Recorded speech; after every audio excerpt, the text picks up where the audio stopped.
Hi, I'm Jared Krause, host of the Buying Online Businesses podcast. And in this episode, I'm talking with Joe Pulizzi, who has 2 decades of experience in content marketing and has built multiple 7-figure businesses, teaching people how to be the best at content creation online.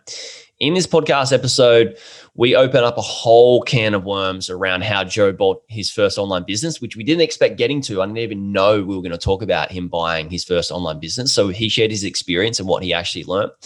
And the main reason we record this podcast is because we wanted to talk about content creation. And we talk about why you need to actually own your audience and how you can own your audience and why most websites, specifically content sites, and many online businesses don't actually own their audience and why they're at risk and how they can de-risk. We also talk about why all businesses are actually media companies and why you need to get on board with that, right? And how vital that is moving forwards. We talk about how to choose what content is best for you and your audience, right? Is it text? Is it audio? Is it video, right? And should you do a combination or not do a combination of all three? And what you should probably stick with first and get done really, really well. We also talk about how to create the best content amongst all of that noise out there.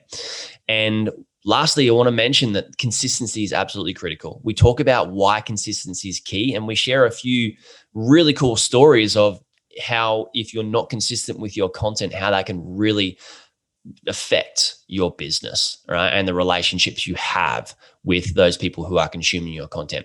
So guys, this is such a valuable episode. I know that you're absolutely going to love it. No matter what business you're in, you need to listen to this episode. Go away and enjoy it. Today's episode is brought to us by Niche Website Builders, which is a company a few of my clients are using and have used for content creation and link building services. They do everything from start to finish. So from keyword research all the way to uploading your completed article for you. We've also had Bob members buy ready-made affiliate sites built by Niche Website Builders. So if you're looking to outrank your competitors' content and build better backlinks, Niche Website Builders and I have a special deal for you. Head to nichewebsite.builders/Bob. I'll put a link in the show notes for you, but again, that's www.nichewebsite.builders/Bob.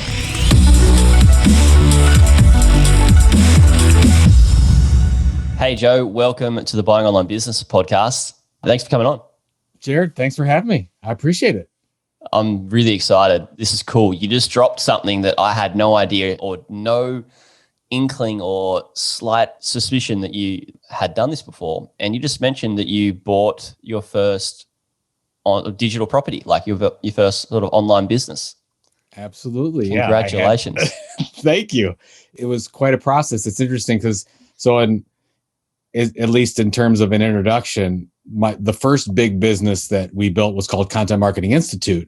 And as part of that business, I purchased email lists. I purchased an awards program, purchased a West Coast event, West Coast United States event. And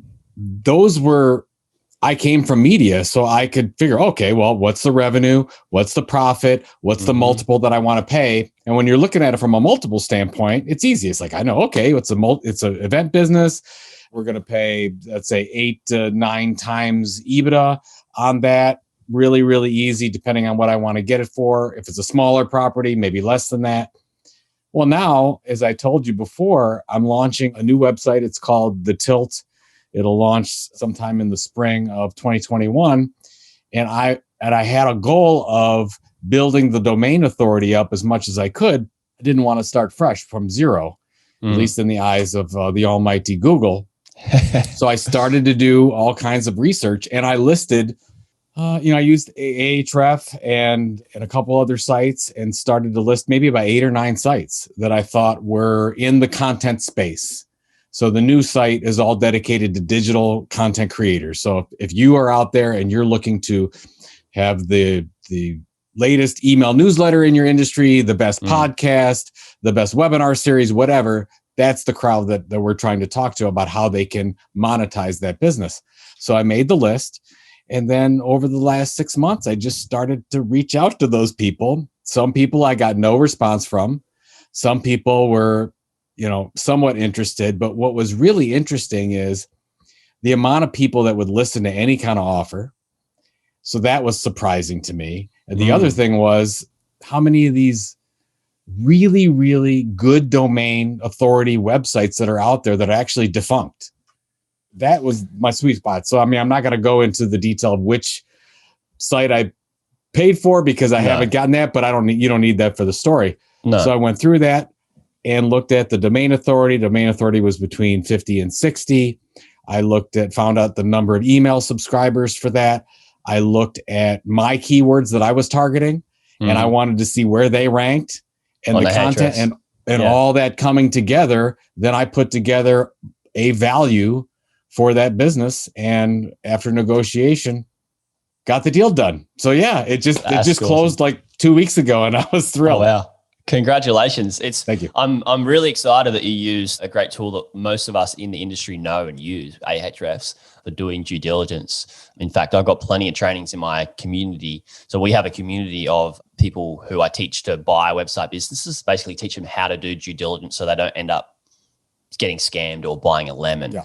And for yourself, you can obviously see that you can make money on the growth opportunity. And that's why you can, base your multiples off that because you have a pre-existing business. For example, I got a client in my mastermind. So I help people buy them in the community, and then they sort of progress into the mastermind where we grow them and scale them.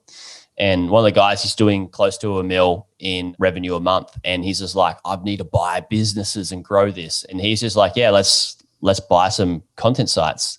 And it just makes sense, right? And this is why what actually happens, Joe, and for everybody else listening, is this is why multiples start to increase, because it's what you've done is what we call a strategic purchase or a strategic acquisition, where you've bought this as a, bolt-on business to, you bought traffic, right? You've bought, it's like using paid ads really, where you're buying traffic, but you're just buying traffic that's sitting in a specific location that's already interested in a certain thing. And it's a very strategic purchase. And that's why multiples start to go up for businesses, because you're able to pay 8 to 9 times, where some people that are just starting, it's their first business, doesn't make sense for them to pay 8 to 9 times, because then they're waiting for 8 to 9 years, for it to realize that income, unless they can buy the first one like that and do more strategic purchases within a couple of years. But yeah, it's fascinating that you mentioned that, because I was just excited to talk about content because that's your jam, right? Well, I wish, you and I just met each other recently, and I wish I would have known about this before. It would have saved me a lot of time just to go to your site and use the services, because like I was saying before, the media business is fairly straightforward when you're looking at a decent sized media property and you're looking at the multiples that people pay in the different industries. But this was totally new to me. I mean, how do you look at a site that is, for, as you said, for strategic purposes?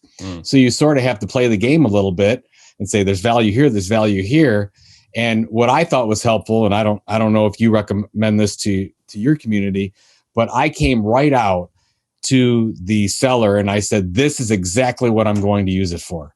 Because I didn't want them to say, oh, well, my brand's valuable because of this or whatever. I said, this is why I'm buying it. So this is how I want to measure the value of it. I want to measure domain authority. I want to measure double opt-in email subscribers that you have. I'm going to look at your social channels. Those things were a value, but some of the things that they had, because even they actually had some revenue that from the sort, and I'm not even going to use that revenue. I'm just going to let that die. Yeah. So it's just, I don't know. It's interesting. If you purchase more, just flick me a message and we can chat. I'm definitely, we're definitely talking. You can expect an email from me. Cool. Yeah. I'd love to be able to help and make sure we can get a really, really good deal for you on the next one, So let's dive into content. That aside, like that is just absolutely excellent. I'm just so thrilled for you. It's really cool what you've done there. Now, for everybody listening, is that you're just been in content for like decades now, haven't you? Like it's over 20 years now. Yeah. Back when I had hair. So you've got me so excited. I don't know where to start. Now, let's start with the importance of content. Now, there's people listening to this that have content websites, like I mentioned to you, and they, some that have, SaaS and service types of businesses. Now, I know that content's really important because it can build trust and relationships. It's great for discoverability of you and your brand. And what other reasons why is content so important for the growth of a business? Well, first of all, anyone listening to this, you have to figure out what is your overall goal. I don't know what your goal is as a person, as a business. Those are all very important. And then we can take the conversation as here's what you can do with content. So, just for my background, I've consulted with probably 20 of the Fortune 100 companies. I used to work with really, really big companies on content initiatives. Their goals are much different. Their goals are, we want to do a custom magazine. We want to do a blog. We want to do a podcast. So we build an audience, and that audience becomes customers at some point, or our current customers become better customers. So let's say they're buying a product, they buy more of that product, or they stay longer as customers. That's how a big company looks at it. If you're anyone else, which I believe all companies are media companies today, it just depends on how you want to look at yourselves and how you perceive your business, is what are you trying to build and how much revenue would you like from that? So when we started building Content Marketing Institute, this is back in 2007. So Content Marketing Institute was how-to educational resource for marketing professionals. Yeah. And we went at it and said, okay, how do you build an audience the most efficiently with the least amount of budget? And I've always, and I believe this today, and it was true back then, true today, is you focus on as few channels that you can focus on to be great at. Now, if you have unlimited budget and you can do the podcast, the video series, the Facebook group, whatever, the webinar series, if you can do them all at the same time and be amazing at it, fine. But that's very few companies. Most of the time, it's like, we have limited resources. So what are we going to do? And at CMI, all we did was 3 times a week, we were going to put out the best how-to blog post that we could possibly put out. And we did that for basically 3 years. And over that 3-year period of time, we built up about 50,000 opt-in email subscribers from that. So basically, my whole thing is a 1-2 punch. It's what's your main platform? Our main platform was the blog. And then what is the way that you're going to get their data so you can continue a conversation with them? That's the email newsletter. We ran that thing from 2007 to 2010. We were able to get 50,000 subscribers. Today, CMI has, something like 250,000 subscribers. And once you get those subscribers, then you can monetize it however you want. And we decided that our monetization would be through events. So in order to keep the lights on and keep going in 2009, 2010, 2011, we had sponsors. So we had sponsors in our email newsletter. We had sponsors on our website, didn't do advertising, just sponsorship at the bottom. So we started there. We did Research Report, which was sponsored. So those things sort of kept us going until we could get to a point where, okay, can we get a number of those opt-in email subscribers to go to our event? So that event became Content Marketing World. We ran, Content Marketing World is still running today. It became the largest in-person event for content marketing. And then we actually ran Content Marketing World Sydney, Australia for 2 years. It was very, very successful. So love Australia. And then we were able to create basically an event business that after a couple of years from there generated about $6 million. Amazing. So, and then, by the way, the profitability of an in-person event, it's pretty good. Generally, you can get a 30-40% profit. So if a business like that size is doing about 6 million in revenue, you should be taking home 2.5 million in revenue. Really, really good business, the event business. So the core is start small, start focused, be great at it, focus on who your audience is, and then have that email newsletter component. So that means, could you do it with a podcast and an email? Yes. Could you do it with a YouTube channel and an email? Sure you can. And you got to remember, YouTube, that's rented land. You don't own any of those connections there. So you got to move those subscribers off to that email that you do have more control over as quickly as possible. So that's why, I love blog's website traffic the most Mhm. because you can actually do something about it versus being on somebody else's land. That's where the email comes in really important. Yeah. There's so many things I want to break down here. Let's talk about the building an email list before we dive into how to create the content, where should we do it, and what's our platform, because that's absolutely vital as well. Now, just as important, the email list. Now, there's so many people in our space with content websites, and you'd be just fascinated by this, that don't actually go email. They don't have a lead magnet or a content upgrade or a way to capture people in an email. And 90% of their traffic or more, Joe, is from Google, meaning that, those keywords, they can lose those keywords, and Google can also debunk them. And that's it. I feel it's kind of rented land still until you get it onto the email list. You're right. Yeah. So is there any other importance that I should be adding to how important an email list is? Why? Yeah. So let's just say, I love your idea of it being rented land, but look at it like this. If you have a website or you're going to buy a website, you need to look at where that traffic's coming from. And if you said 90% is coming from organic Google, that's great. But that's like having 90% of your stock portfolio in Amazon, which is fine. Amazon's a great company. But at some point, if Amazon drops 40%, you're in trouble. Or if Google says we're going to change our algorithm like they always do, and that 90% that you have just falls to nothing, you're in big trouble. So let's be smart about it. Let's diversify our traffic flow.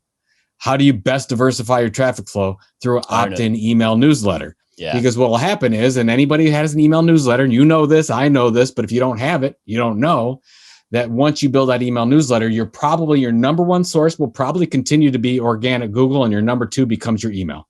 Because it gives them a wonderful reminder that they have to go back to your site and engage in your wonderful content, because they love to open your email.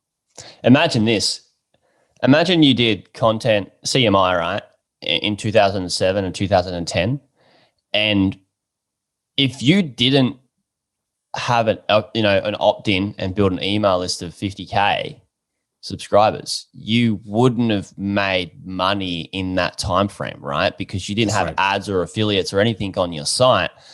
Now, this is just, I'm putting this into context for everybody listening, is that they can be making money through affiliate sales and ads on their site, but they're missing a massive revenue stream by not having an email list. And people are in the content game, is they're so heavily focused on the tactics and the keywords and get ranked and write good content, and forget that there's this strategy over here that's can be a game changer for your business. So what you said is so important, and we could probably spend 2 hours, Jared, just talking about this. Yeah. I think that most people that are out there looking at, building an affiliate site or AdWords site, they're thinking too small. You're thinking way, way too small, because once you build, and let's just use 50,000 because we're throwing around 50,000 emails, or it could be 10, at least for a business to business site, 10,000 emails is a really, really good. If you get, a 30% open rate on those, you're really, really got something there that you can monetize. Once you get between 10 and 50,000, then you probably need to think bigger than just affiliate, throwing off your money to somebody else, or just an AdWords where you could say, look, we can really monetize that. Well, what does that mean? You can launch more robust sponsorship programs in your email. You can launch live events, virtual events. You can launch paid education subscription programs. You can do large donation programs that actually work if you do them really well. You could launch your own products. You talk about SaaS products right off of there. So the goal is, and that's why if I'm giving advice to anyone launching something or purchasing something, the first year, all you're doing is you're building and solidifying that audience. Because honestly, if you build a loyal relationship with that audience, you can sell them anything. So that's where you almost could, to your expertise level, you could do it in two different waves. You could say, first, we're going to buy the site, to build the audience. And then second, we're going to plug in the product. I've been teaching this for over a decade, where every small business owner, they lead with the product. Mm-hmm. And of course, it's seductive. Of course, you want to lead with the product. But your customers don't care anything about your product. First of all, you want them to care about you, about the content you're delivering them. You want to build that connection. That's all about the content. Do that first. Spend 12 to 18 months on that. And then you can monetize and build the business. However, like, what's your exit strategy? Do you want to sell for $2 million, $5 million, $20 million? Then you know where you have to be. You can work the numbers and make that happen. But I mean, we've seen a number of companies, a number of my friends, basically you spend 5 years, you build the site, you build opt-in email, and you can sell for 10, 15, $20 million in whatever industry you're in. But if that's not your goal, that's fine. If it's a lifestyle business, that's fine.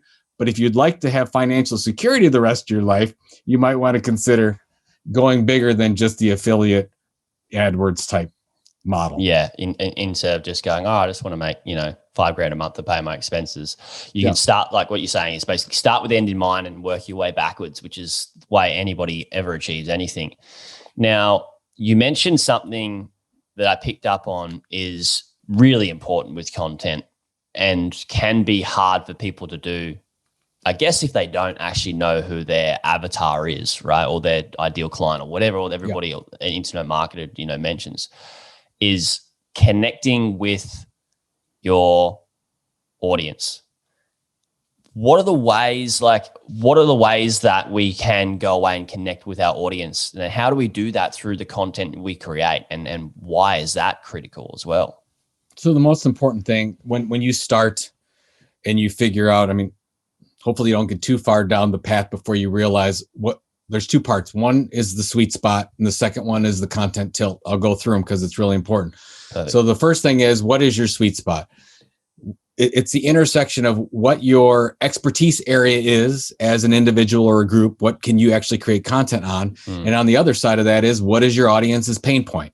What keeps them up at night? What's the thing you're going to focus on? The intersection of that is the sweet spot. That's step one. So in order to, you already understand your expertise areas, but if you don't, you should write them down. And then the other side, if you're trying to figure out your audience's desire, what you do is you set up multiple, we call them listening posts. What's a listening post? Well, how do you get information about your, as you say, an avatar, we will call it a persona. How do you get information about that so that you can understand what those pain points are and what keeps that audience up at night, so you can satisfy those needs through content? You can find that on Twitter. You can find that through looking at your analytics to see what they're typing in so that they get to your site. We do surveys all the time. At CMI, every quarter, we would do a reader survey. When I was starting back in the day, I started in media and publishing. And when we actually did reader calls.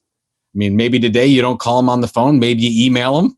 Maybe you send them a direct message on Twitter. But we would say, hey, what are you challenged with today in your business? What do you need to know? And all kinds of, you go to discussion groups, forums, Discord, whatever.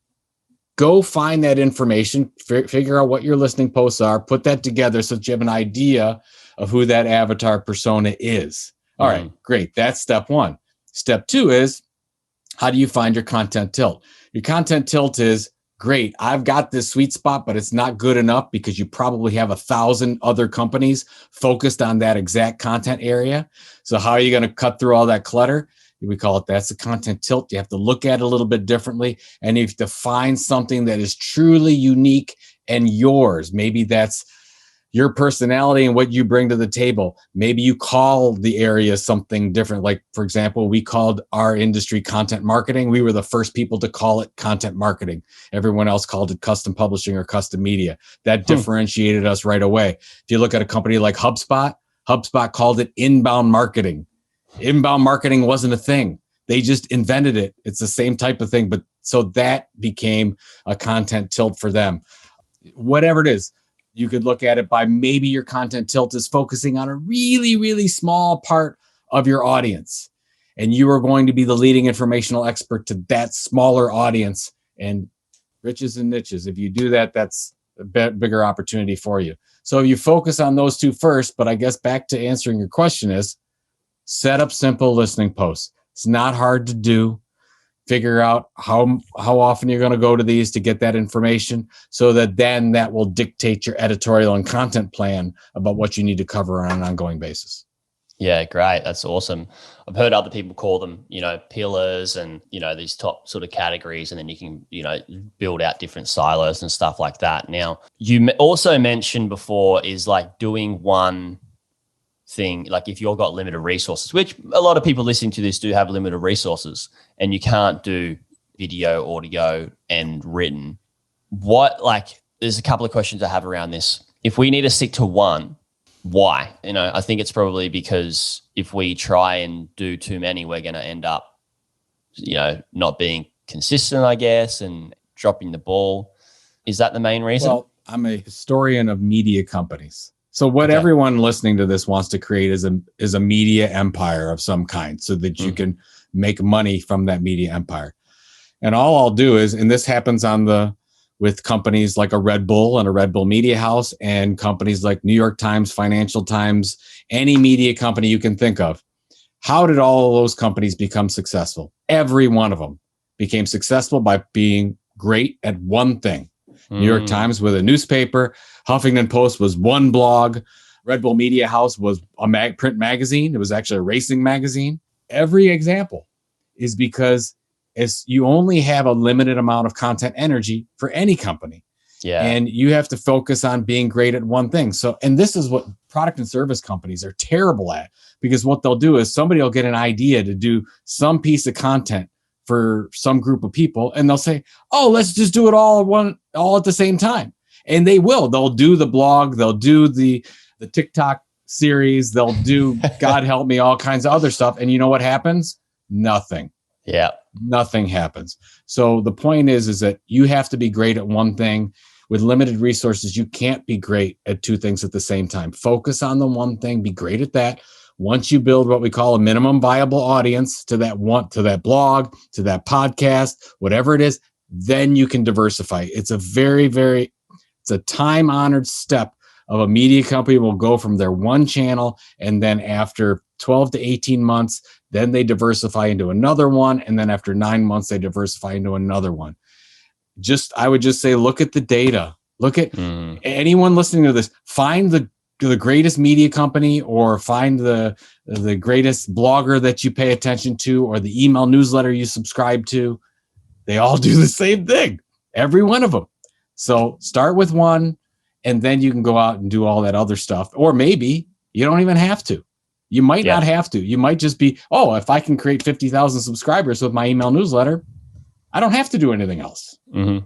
Just stick with what's working, and just lean into what's working and do more of it, and make it better. So now that we know how important it is to just have one, just stick with one thing. Like if we, ride the coattails of these giants and see what they're doing, it's like, all right, they're doing one thing really, really well. The next question most people have, and this is what a lot of my clients have, is like, what type of content should I create? And what I usually tell people is that first know what your avatar is, and first know who your audience is, and create the content that they're wanting to consume. If they like reading, create text, right? If they like listening, audio, watching, video. That's my answer. But I dare say that you've got a lot more to add to that. Like, how do we actually work out what's the best form of media that we should create? I think that your answer is a good one. I think that you can absolutely go that direction. I would also say it depends on what you want to do. What are you going, because you mentioned consistency before. We haven't talked about it, but you got to remember that if you decide to do a blog or do an email newsletter, you have to be consistent to the minute to make sure this works. So if you're going to do an email newsletter and you're going to deliver it every Friday morning, you better deliver it every Friday morning at the same time, no matter what, because if you're off by 5 minutes, it can hurt you. So you have to make sure that you go that direction. I would say that if you don't enjoy writing and you don't have a good writing team, stay away from the tech stuff, right? Yeah. And then, figure out what you're good at, what you're going to love. Like you and I, I've got multiple podcasts. I love to talk talk to people. I love talking into a mic. I'm not so much as at doing the video production aspect of it. So most of my stuff is audio. Great. If I focus on that area, I can be successful at it. And at the same time, to your point, are a lot of marketers and content creators listening to podcasts? Yes, they are. Great. So but to your question, let's say, okay, I'm going to target people who knit and I'm going to start a Twitch stream. Well, is anybody on Twitch right now that are focusing on knitting? Well, probably not. I mean, you could take a big risk and a big leap. You never know, but it could be a problem. So, but I always also opt to what we were talking about before, own channels over rented channels. Yeah. So if you can, look at the blog and look at the email newsletter first. Then right below it is the podcast. And then way below that is YouTube, TikTok, Facebook, because those are the ones that are doing whatever they want to with the algorithm. You don't own any of those connections. And it's fine, by the way. I mean, they should. It's their companies. They can do whatever they want to. But you have to remember, if you build 50,000 subscribers on YouTube and you're going gangbusters with it, you better figure out quickly how you're going to convert those subscribers to some kind of own property like an email newsletter. So I like the combination. Where are your customers hanging out on the web? And at the same time, what do you have a passion for? What are you good at? And somewhere in between, you should be able to find something: podcast, email newsletter, YouTube series, Discord community channel, whatever it might be. Yeah, exactly. I think it's very important. I think consistency is really important for many reasons. I'd love to hear why you say consistency is super important. Like you said, if you're out by 5 minutes, it can hurt you. That's what you said earlier. Yes. Why though? Like, for people listening, like, why is consistency absolutely critical when you're creating first, content? I'll give you an old school example first. Yeah, great. Have you ever received a print newspaper in your lifetime? You're pretty young. Have, like, in the mail, just like they just throw it to. Yeah, of course. Yeah. So I've never paid for one. For a subscription one. But so I used to get the free paper for sure. So this is 20 years ago. I paid for a subscription to our local paper, and the deliverer, I used to get it 6 o'clock in the morning. Used to go out to the door. There it is. I got my paper. Great. That's my routine. I believed in that trusted source was going to get that. I sat down with my coffee and I read that paper. What happened was we got a new carrier, and I started to not receive it. Like, so I'd get it at 7 sometimes. Sometimes I wouldn't get it at all. And then what did I do? I discontinued the service. That's done. I don't have trust anymore. That was the prompt. They broke their promise to me. So and it can stuff your whole day up, right? Like, this is your ritual. It's like you have your coffee and you sit down, ritual. You read your paper, and you just really stuff up people's ritual. I'll give you another. So now I'll give you a new example. So my son loves Twitch, loves it. He's on it all the time. So on a weekend, he has his schedule. He knows and this is terrible, but I got to tell you the truth. So he knows who he's watching, listening to at 8, 9, 10, 11, and 12. Yeah. Well, a couple weeks ago, the one at 10 o'clock wasn't streaming. You know what happened? That streamer was replaced by someone else. He hasn't been back to that other one. This is, especially in today, everyone's so fickle. We're looking for the content we want to engage in. Content is your promise. If you say you're going to deliver at a certain point, if you mess up one time, you might lose that subscriber forever. So you've got that's how important it is. And I really do believe it comes down to minutes sometimes. And I've gotten to a point where, I use an email service, and this has happened a couple months ago. The email, for whatever reason, didn't send out for a couple hours. And I got a couple people that emailed me and were really upset about it. Maybe they'll let you go one time. You do it 2 times, they're done. I'm unsubscribing. Yeah. So that's how important it is. And all I'm talking about is consumer behavior. And then let alone, you know this better than I do. If you consistently publish on your own website, what does that tell the god of Google?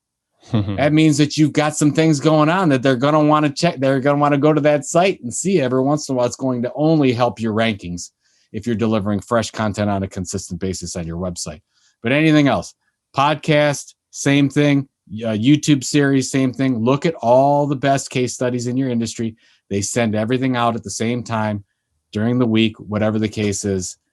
It's just best practice. It's the only way to do it. Yeah, I've had that happen to me where there's a podcast that I listen to, and it'll be like, they'll put it out on like a Thursday evening on Australian time. And on a Friday morning, like if I go for a surf, like I'll drive south to go for a surf, I'm like, cool, I get to listen to this in the car on the way there and the way home. I get to consume this. It's, I'm doing killing two birds, one stone, going for, driving and listening to this podcast. If it's not on, I'm like, fuck, I have to listen to this like at a time that doesn't suit me, like during the week, because I like the podcast. And you might not get to it. And I might not get to it. And then it banks up. And then I'm like, this has just left a bad taste. And it's just a small little thing, right? It's so ridiculous of me as a human to actually have that reaction, but it's everybody does. It's not. And I'll give you another example. And this was, Robert Rose and I do a podcast, and we have for 8 years, called This Old Marketing, where we cover the news of what's going on in media marketing. And we usually record on Thursday. I'd produce it right afterwards on Thursday. And as soon as we were done, I'd go and send it out. Well, sometimes we would record at noon. Sometimes we would record at 6 p.m. So I would always send it out at different times. As soon as we made the decision to say, no, so now we send it out Friday, 6 a.m. Eastern time, every time now, the next day. So no matter when I get it done on Thursday, our numbers have gone up. That's the only thing that's different, is just the consistency. Mm-hmm. So right there, I'm like, oh, I can't believe I wasn't eating my own dog food on that one. Yeah. Thinking, as soon as I'm done with the content, I should send it out, right? No. Keep to the schedule. Yeah. And just batch it. Like if you own a content site and you know that you're going to release a piece every month or a piece every week, just get it done early and then schedule it. Like it's having that batched is for me. We're recording this in February 2021. This will come out a lot later when people hear this, because I can't put myself in a stressful position of going, I need to get this done and just fumbling around. Like I want to make sure the team's got it all right and it's all ready to go and all that sort of stuff. Now, what we've talked about is just incredibly powerful for everybody already. I want to dig deeper. I want to know, like, how do we create content that people are actually going to want to consume amongst all that? Like you said, everybody should think of themselves as a media company. There's a lot of people talking. There's a lot of people talking about dribble, and there's some people that are talking about absolutely excellent things and doing great content. And this is like hugely for people with content sites, and also, podcasts are going crazy, and then YouTube's going crazy, and all these people creating content. How do we break through that clutter, like with our content? How do we ensure that we create just beautiful pieces of art people are hanging to consume every week or month? It's all about relevance, Jared. I mean, if where you get seduced by the fact that you can create this content and reach all these people, you think, I want to go broad and reach as many as I can. And all the money is in being the leading informational resource for a very small group of people. Mm-hmm. So if you can focus, was Kevin Kelly 1,000 True Fans, whatever you want to call it, focus on some niche that you can actually be the leading informational expert. So I used to do this when we used to go in and talk to these big billion-dollar tech companies, and they've got a content marketing director there. They used to go, all the ideas were big. And my question back to them, I said, okay, good. You're going to do a blog 3 times a week. You're targeting these people. Here's how you're going to promote it. Great. Do you think if you execute this properly that you can be the leading informational expert in the world on that topic? And they would laugh at me. No, we can't. There's no way. I'm like, okay, you're not niche enough. We've got to go for more focused. And then we do it again to a different group of people in there. And I said, do you think you can be the leading expert resource? They'd say, no, not yet. I said, well, keep going down. And then I want them to go down until they get to the point where they say, well, if we really execute this and do all the things we need to do, content consistency for the next 12 months, yes, I think we can. And then I'm like, okay, good. That's where we want to start from. Great. So everybody wants to start wide. I would go as small as you possibly can to get this started, because you know what? You could always go bigger. Huffington Post is a great example of this. HuffPost, the site, what do they have? 400, 500 different blogs now. They started with one small audience. Then they added a second, then a third. That's what I want you to think about when you're building your property, the same thing. So, and you think that you're going to miss out revenue opportunities, but that's not true. So what happens is when you get real focused content of the right audience, then you actually can charge a premium for your services when you do that. So that's why we were able to charge, because we were focused on content marketing individuals at very, very large companies. That was our target. We were able to sell them $1,500 a ticket every year to go to this conference because we were pretty much the only game in town doing that kind of content. Yeah. So that's where I think the opportunity is. And that's how you really break through all that clutter, by focusing on the needs of a small group of people and be that resource for them. Amazing. It just also makes your life easier, not having to focus on so many different, like, all right, I can do, create this type of content, like by sticking to like one type of media, one type of niche. Just if you just do one thing of each of these categories, you can do very, very well, right? And it just takes away all the worry, all the stress, all the time thinking about multiple things. When you really do just focus on the one thing, you just, you can make it so much better, right? Look at any large media company. I mean, I started at Penton Media. Penton Media was large business-to-business media company. This is back in the late 90s, early 2000s. And they had one magazine that went to 20,000 people that loved airplanes. And you had one that went to industry executives in the manufacturing field. And you had one that went to plant managers that focused on outsourcing products to China and India, like just real small niches all the way around. Well, they owned 100 of those. So, but they one at a time, and they purchased some, and some were grown organically, but together that company was $1 billion company.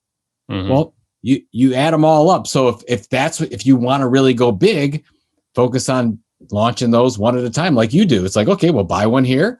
We'll get that up to speed. Then we can buy a separate one once the first one's up. It's a really, really smart way to build a media enterprise. And the only way that you can do this, and I found this out the hard way, is that in 18 months, I bought 3 businesses from 2014 to 2015. And it was just ridiculous. Like I bought one with a team, and then 2 didn't really have a team, like quite small businesses. And I was just like, I can't, like I was traveling at the time, and I was like, I bought these for lifestyles and just to make an income and all that sort of stuff. Sure. And I realized like far out, like the goal, like I just had this perception if I buy one business that's making X amount, if I want to triple that, I just buy 3 of those, which is ridiculous, because then I had to either work more or, put time and resources into all 3 at the same time, which is silly when you can just stick with one thing. And the best way to get that really, really done well is to execute it beautifully. And then once you know how to execute it beautifully, you can create an SOP around that, right? And then you can build a team. And then once that's automated, then you can go away and either buy another site or go away and, focus on another media channel. Like if you're doing really, really well with, say, content on the blog, then maybe once that's all automated, you can start experimenting with the different media, else. Right? Yeah. Yeah. I mean, we want to make it complicated, don't we? Because we can. Yeah. But we don't say one audience, one platform, consistently delivered over a long period of time. That's every $1 billion media company on the planet, folks. Just started just like that. Love it. Let's leave it with that. What an excellent chat. Seriously, thank you so much, Joe, for coming on. Where can we be sending people? I know you got a new edition of your book, Content Inc. Where can people check that out? And where can we send people to consume more of your content? Yeah. So joepulizzi.com. So Pulizzi.com is where you can get everything, get my newsletter. But the new book, Content Inc., comes out in May, and that basically talks about this process we just talked about, how you go from sweet spot to selling the company and exiting. I talk about all those things. My free giveaway right now is I did a free book called Corona Marketing. What kind of marketing content things you need to do to survive this crazy pandemic we're in. You just go to coronamarketingbook.com, download it for free. And I got 13 tips for you, and hopefully they're helpful. I have no doubt. Yeah. So that's it. I just keep doing the thing in the content space and having a good time. And then whenever I have a question about buying a website, I'm coming to you. Awesome, man. Thank you. And I love that you're having a good time. Like, I really agree with if you create the media that you like to do, because it makes it, why do we need to make it complicated? Coming back to that complication thing. Yeah. Exactly. Cool. Thanks so much for coming on, Joe. Thank you so much for everybody listening. Go away and check out Joe's stuff. Go away and check out his book. He has been in the industry for so long and has gotten great results. So you need to check that out. Also, I want to thank you for listening to the show, the audience. Thank you for listening to the show. Also, before we go, what I want you to do is think of 2 to 3 people who either own an online business or are about to own an online business, and share this podcast episode with them. Because if you own a business, you should be in media and you should be creating content. And this is the resource that your buddies and yourself need to consume. Maybe not even just once, twice, to ensure that you can become equipped and understand how and why you should create excellent content. That's it from us, guys. Thanks so much for listening, and I'll see you on the next one.